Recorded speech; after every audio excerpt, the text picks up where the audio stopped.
Hello, everyone. My name is Richard Lenz with RealAcoustix, and next to me is my good friend Sam Berkow with SIA Acoustics. And we're here to talk about today, we're going to talk about kind of an interesting discussion in the use of diffusion and absorption together, which is a topic that many acousticians will disagree on. Is there any topic many acousticians don't disagree on? And it's just fine. Everybody It's has just their. fine with you. Not fine with me. So if I were to buy, let's say, a good panel, which is the panel you see behind us, geometric uniform diffuser, good, GUD. It's a clever marketing thing, those three-letter acronyms. These people all love that stuff.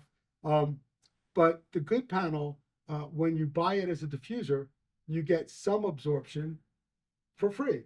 It's built in. In almost all QRDs, when you hang a diffuser on the wall, you're effectively hanging some absorption as well. Would you like to speak about that for a moment? Yeah, the purpose of the good panel is actually to get rid of most of that. That's right. Absorption. It's very, very little absorption in the good panel. But in standard diffusers like our RQS series, things like that, will always have absorption in them.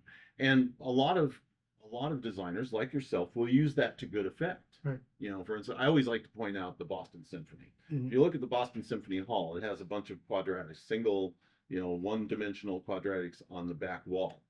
And they weren't put there to diffuse. They were put there to absorb low frequency. Oh, wow. You know that? No, I didn't know that. Yeah, and so consequently, I mean, there's an advantage obviously when the frequencies hit it that are in above the range, and when the range they work in, it will diffuse. But it really was there to control low frequencies without being over absorptive. And typically, what happens with a quadratic is there's a very limited range at which it operates. For instance, if you take like our RQS 450, which is 7 inches, 7¼ inches deep. It's right around 100 hertz, but it's a reasonably broad Q on it, and that it will absorb frequencies at. That comes in very handy in studio applications. That's right. Where you can actually say, okay, I don't need to put as much, fuzz as we like to use on the wall, absorption panels, fiberglass, whatever they happen to be. I don't have to put those on the wall because I can get my absorption from the diffuser and it will sound more natural. I've rarely found that I can get enough low frequency absorption No. from the diffuser. Yeah. I'm thinking of a studio we did up in Sonoma County recently, where we put 5 bass absorbers behind a wall of QRDs that were 7 inches deep or 9 inches deep. And what we found was that the low end it was like someone took a ratchet and tightened it up. Yeah. All that went away. Right. And it's a combination of the diffuser providing absorption.